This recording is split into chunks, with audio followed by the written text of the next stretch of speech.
Muy bien, muy bien.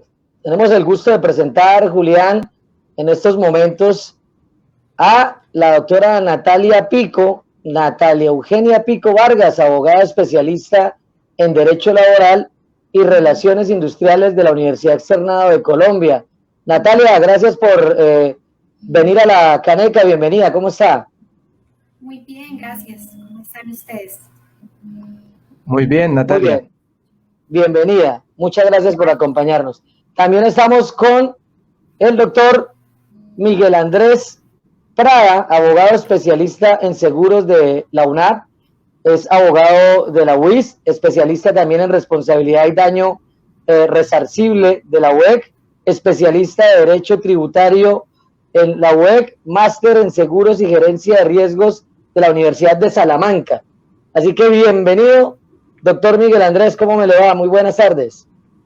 Hola Gustavo, hola Julián, muy buena tarde. Muchas gracias por la invitación, muy contento de estar acá. ¿Qué tal? Bueno, muy bien. Sí, Julián. ¿Qué tal, Miguel Andrés? ¿Cómo me le va? Qué gusto tenerlo por acá en la Caneca. Muy bien, Julián, muchas gracias. Contento de estar acá viéndolos cómo desarrollan su programa. Me gustó bastante cómo hacen esa introducción y cómo van pasando esas noticias, algunas alentadoras y otras no tanto. Sí, muy bien, y los llamamos hoy precisamente doctor Prada y doctora Pico, porque queremos conversar un poco sobre la defensa laboral de las personas en tiempos de pandemia, en tiempos de coronavirus. Quiero empezar con el doctor Prada con esta pregunta. Por ejemplo, porque está bien, entendemos que las personas en estos tiempos de pandemia pasan por momentos bien complicados y tenemos nuestros derechos laborales. Pero, ¿cómo hacen las empresas también que lo sufren? Doctor Prada, por ejemplo, ¿qué se puede hacer en una situación donde para una empresa es insostenible ya, producto de la pandemia, mantener a todos sus trabajadores? ¿Cuál sería la recomendación o qué opción se le daría a una empresa para que no vulnere los derechos de los trabajadores? Si tiene que prescindir de ellos, o qué puede hacer la empresa desde este punto para abrir el debate. Bueno, Gustavo, antes que nada me gustaría empezar con una introducción que nos va a facilitar también desarrollar el tema y ir atendiendo y resolviendo ciertas preguntas. La pandemia como tal, COVID-19, representa un desafío a los distintos roles de la economía nacional. Es un evento que, por ser de fuerza mayor, gozar de las características de ser imprevisible, irresistible y ser ajeno a la voluntad tanto del empleador y el trabajador, pues significa que debemos asumirlo con un compromiso de todos esos roles, entendiéndose Estado, entendiéndose también el empleador y por supuesto los trabajadores. Entonces eso significa que cada uno de esos estamentos, tanto del Estado, trabajadores y empleadores, van a tener que hacer ciertos sacrificios, teniendo como proporcionalidad pues cada uno de sus límites, tanto económicos como sociales. Es así que, particularmente para la pregunta, el empleador goza de una serie de facilidades o flexibilidades que están dispuestas en ley y que el Ministerio de Trabajo ha ido recordando a lo largo de esta pandemia. Queremos enfatizar en que estas decisiones, las más drásticas, únicamente se pueden validar o tomar por el empleador cuando previamente hayan agotado una serie de actividades, una serie de compromisos que les han resultado no suficientes para atender la situación. Es que fue lo que dijo el Gobierno Nacional a través del Ministerio de Trabajo, recordando esas facilidades, que si el trabajador tenía algún periodo de vacaciones pendiente por disfrutar, pues que este era el momento para que el empleador lo otorgara y pudiera entonces contar el trabajador con este estipendio o esta remuneración durante ese tiempo en que iba a estar cesante. Que si no había vacaciones pendientes para disfrutar, porque recordemos que estas son las que dan lugar cuando se ha laborado por un año completo o cuando proporcionalmente a ese año podemos disfrutar de algunos días. El tiempo completo de vacaciones sabemos que son 15 días, pero luego proporcionalmente a ese tiempo laborado pues podremos empezar a disfrutar parcialmente. Si no habían esas vacaciones por disfrutar, se dijo también entonces que se podían anticipar periodos vacacionales. No he cumplido todavía mi derecho, no voy a entrar a recibirlo por tal porque me falta ese requisito del tiempo, pero el empleador me puede anticipar esos días. Luego, como les he venido diciendo, si esas opciones se iban descartando porque ya no eran posibles, porque ya llevamos 5 meses de pandemia y ya se habían agotado los 15 días de vacaciones que estaban pendientes por disfrutar, y luego anticipamos otro periodo vacacional, pero seguíamos con esa relación laboral pendiente de definir, pues acá se permitía que se hiciera uso de la licencia.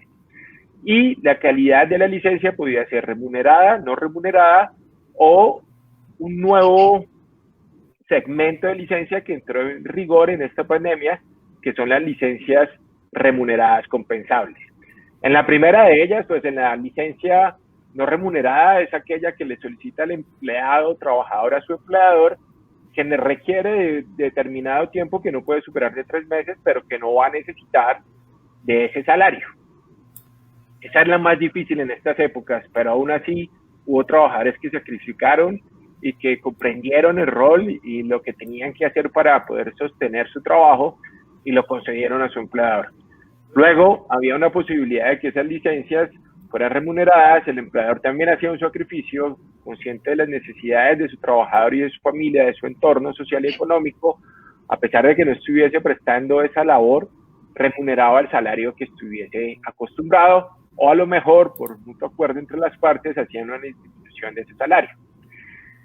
Y la última categoría de esas licencias, pues es aquella que se remunera, pero el trabajador hace un compromiso que cuando esté en normalidad va a recuperar esas horas a futuro. Si cualquiera de estas acciones que he venido contándoles, las vacaciones, las licencias, no eran viables, podían entrar en otra opción que es la menos querida, la menos deseada, que es una suspensión del contrato de trabajo de mutuo acuerdo. Y volvemos al mismo discurso inicial, siendo un compromiso de todos, sabiendo que la unión hace la fuerza en estos momentos difíciles, cada quien haciendo sus sacrificios. Se suspendía ese contrato de trabajo por la imposibilidad de prestar personalmente o presencialmente la labor, porque ya se había descartado que pudiesen de manera remota o de trabajo desde casa cumplir sus habituales funciones. Entonces acá llegaría esa suspensión.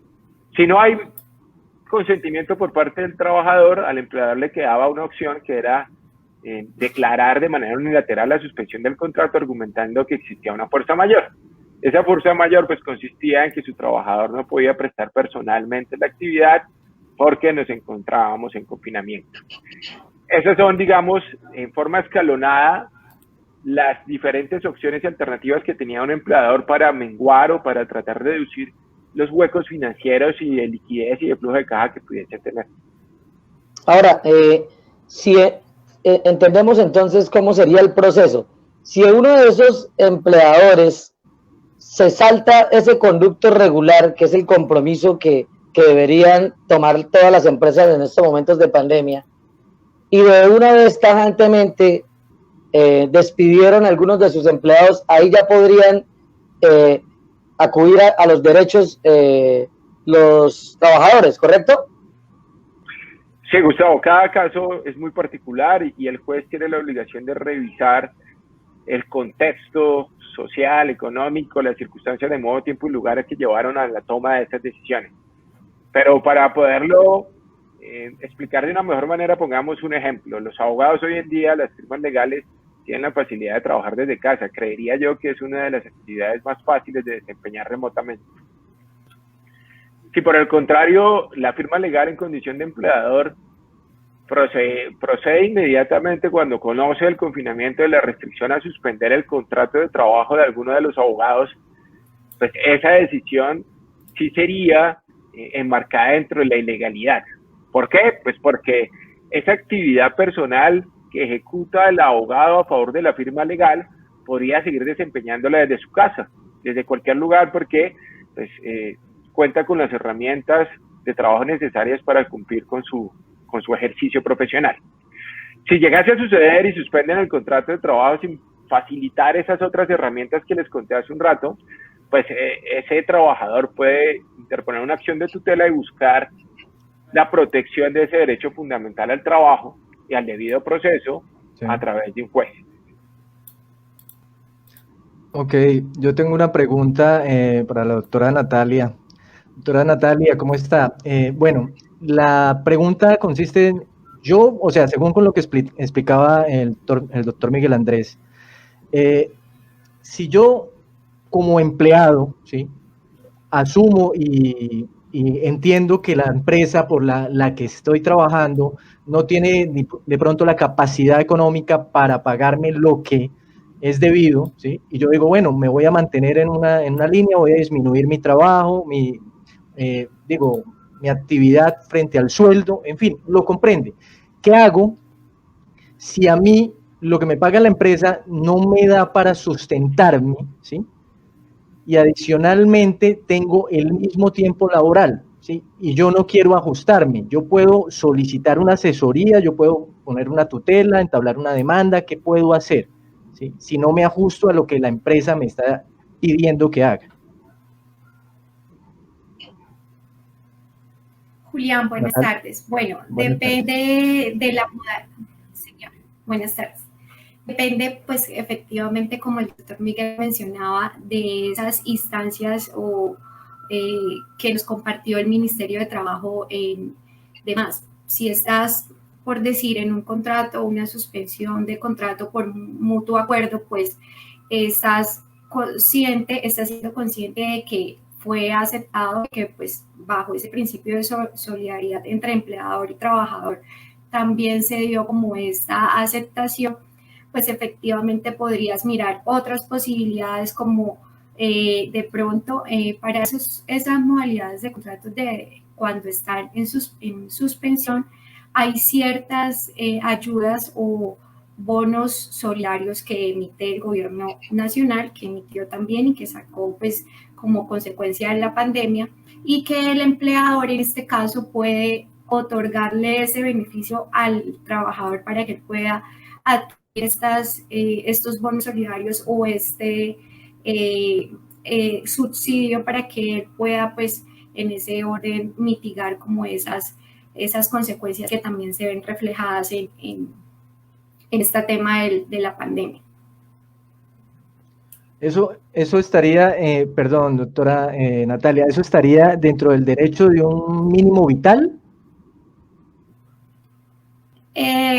Pues sí, depende, pues como una vez escaladas también, porque inicialmente, pues si no sea una suspensión del contrato, puede darse un acuerdo entre trabajadores en una flexibilidad de trabajo, en una que pueda también, pues no garantizarle además su subsistencia, su mínimo vital, y pues que también pueda pues efectivamente no tener esas consecuencias.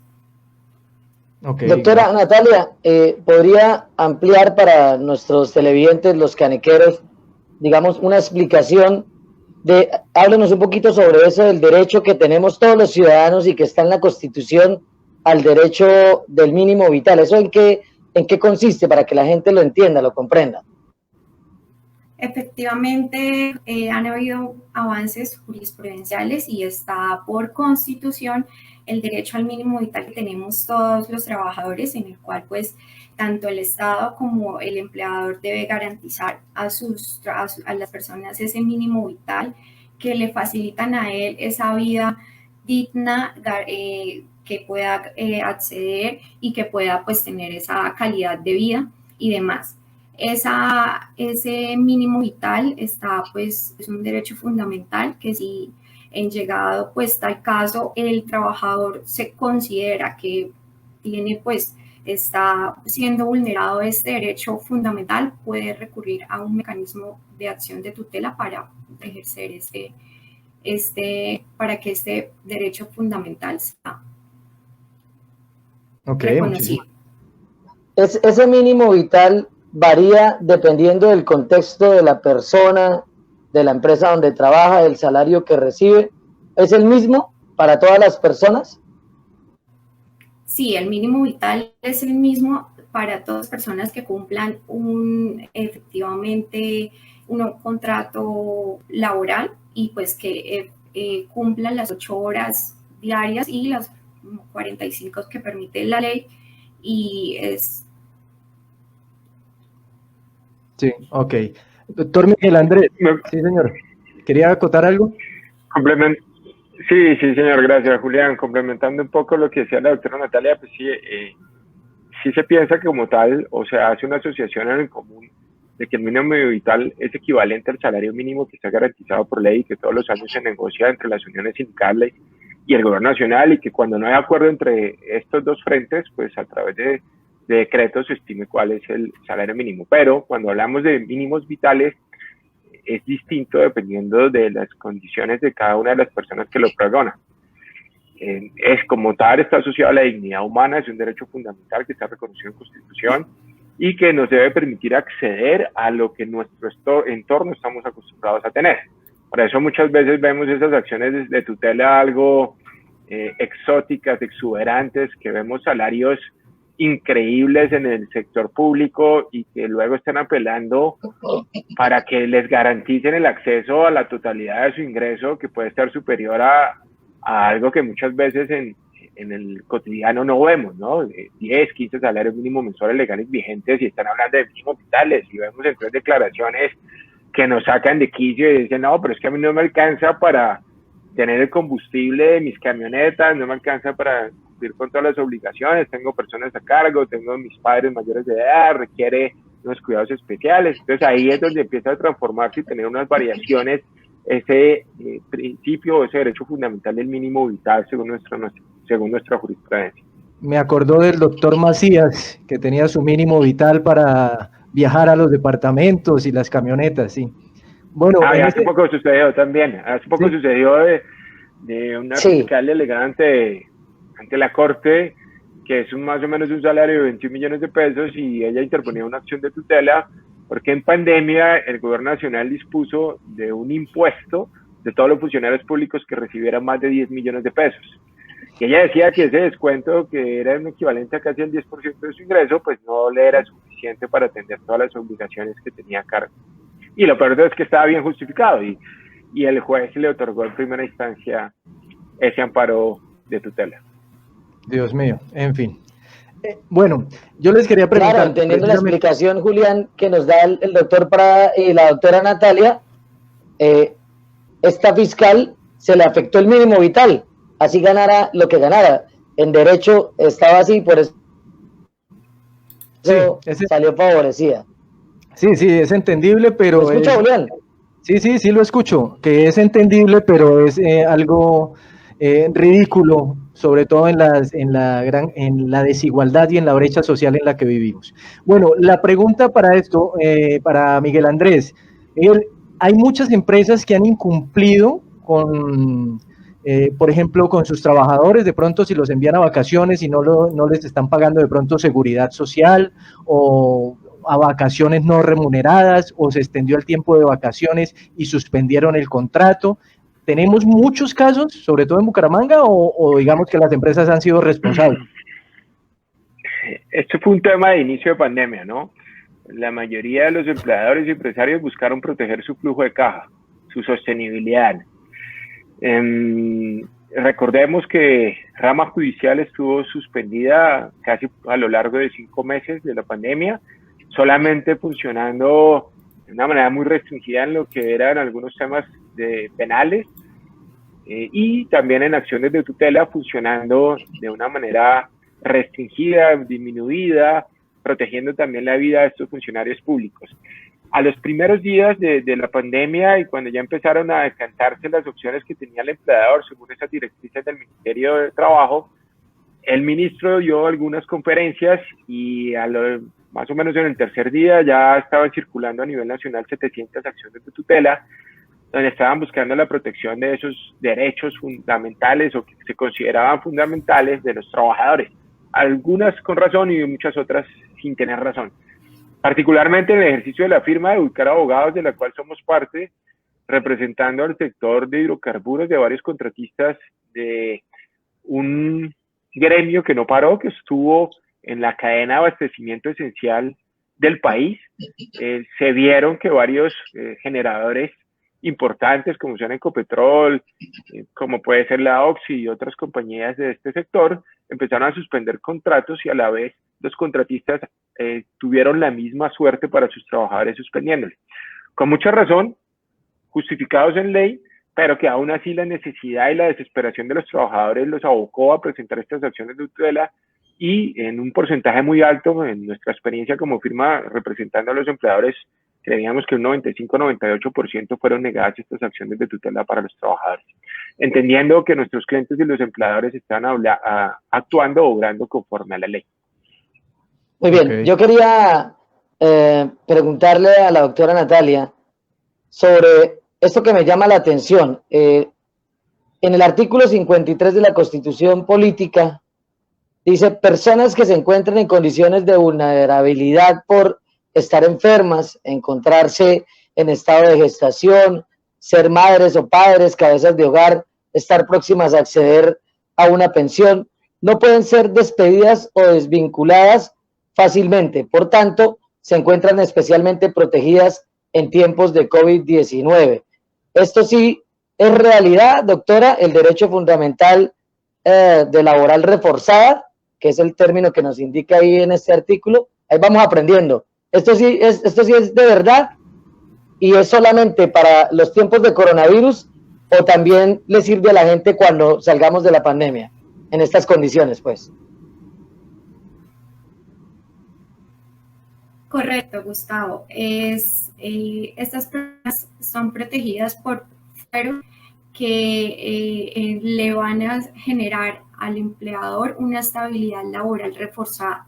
Entonces, partiendo de la situación especial en la que se encuentre, pues va a tener esa protección que no puede ser ni desmejorada de sus condiciones laborales ni desvinculada, pues efectivamente, si se da, el empleador asume las consecuencias de distintas sanciones que pueda interponer el Ministerio de Trabajo, o puede darse también por vía, es decir, el despido resulta pues ineficaz o no tiene tampoco efecto para tal.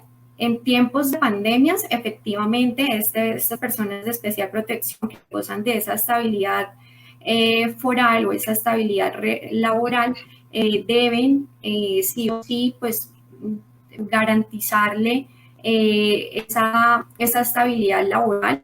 Entonces se debe, ahí el empleador deberá con fundamento a lo establecido, deberá pues garantizarle su salario y también pues esa reubicación para que esta persona no tenga desmejoras en su salario ni en sus condiciones laborales. Entonces deberá agotar todas las instancias, trabajo en casa, permiso, vacaciones anticipadas, permisos remunerados, pero no pueden ser desmejoradas ni retiradas de su vínculo como tal, por gozar de esta especial protección que le brinda el derecho laboral y el Estado. Bueno, muy bien. Entonces ya saben, las personas que están o se encuentran en esta condición tienen una especial protección en tiempos de pandemia. Si fueron despedidos, si arbitrariamente los desvincularon, les suspendieron sus contratos, pueden acceder a profesionales como el doctor Prada o la doctora Natalia, que los van a asesorar y les van a ayudar a que les restablezcan su trabajo y que les reintegren todos los salarios pues y contraprestaciones que perdieron debido a esto. Julián, dígame. Sí, no, quería preguntarle pues obviamente al doctor Miguel dónde los pueden ubicar, cómo se pueden contactar con ustedes, a todas esas personas que tienen en este momento dificultades en el aspecto laboral, que fueron despedidos, como estaba explicando Gustavo, o cualquier otra implicación en términos laborales, ¿dónde se pueden contactar con ustedes? ¿Qué necesitan hacer, mejor dicho? Gracias, Julián. Épocas de pandemia, pero pues ya desde hace un par de años ya contábamos con medios digitales. La página nuestra es www.ubicarabogados.com y también nos pueden seguir a través de redes sociales, Twitter, LinkedIn, Facebook, Twitter, Instagram, todos los medios para que nos puedan contactar y todos los canales que estimen convenientes. Y los teléfonos celulares 311-232-5442 y el de la doctora Natalia Pico, por favor, ¿lo recuerdas? 314-240, correo electrónico natalia.pico@grupoubicarabogados.com. ¿Nos lo repites, por favor, Natalia, que se perdió la conexión? Repítenos el teléfono, por favor. Mi celular, 314-240-7507. Muy bien, muy bien. Estamos conversando con el doctor Miguel Prada y la doctora Natalia Pico, especialistas en Derecho Laboral. En tiempos de pandemia y también sin tiempos de pandemia son especialistas y recomendadísimos abogados en Derecho Laboral. Gracias a Temporin S.A., que patrocina la Caneca. Temporin S.A., mire, hablando de labores, de laborales, su apoyo empresarial. Un apoyo es una palanca, un buen consejo, una ayuda efectiva, una gestión bien hecha, un soporte eficaz, un complemento. Un apoyo sirve de guía, de consulta, de dirección, de plataforma. Un verdadero apoyo es un amigo, alguien en quien confiar, con quien hablar, que sea leal. Un verdadero apoyo empresarial es Temporin S.A. Temporin S.A., su apoyo empresarial. Empresa de servicio temporal. Resolución 1925-2006. www.temporiza.com. Muy bien. Para cerrar, doctor Miguel Andrés, quería preguntarle, ¿los derechos de los trabajadores en Colombia son exactamente lo mismo para un empleado que trabaja en el sector público que en el sector privado? No, Gustavo, hay una diferenciación. La normativa marca como un distanciamiento entre ellos. Hay unos protocolos y unas formalidades que son propias del derecho público, de esas vinculaciones que hace el Estado. Y el derecho laboral privado pues rige como tal, con algunas normas de orden público que lo regulan, la voluntad privada. Muy bien, muy bien. Vamos a dejar la información de ubicar esta empresa maravillosa que está en Bucaramanga en nuestra página de Facebook, y los datos del doctor Miguel Andrés y de la doctora Natalia Pico. ¿Alguna pregunta para el cierre, Julián?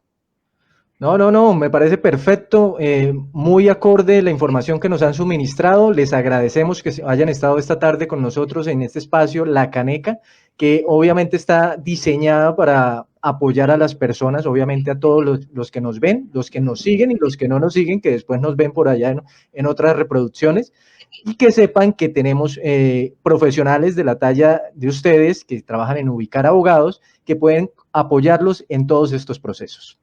Necesitamos una asesoría acá en La Caneca, doctor Prada, porque un periodista corresponsal de España trabajó un día y ya nos quiere demandar. Saludo para el señor Pipe Tarazona en Valencia, España.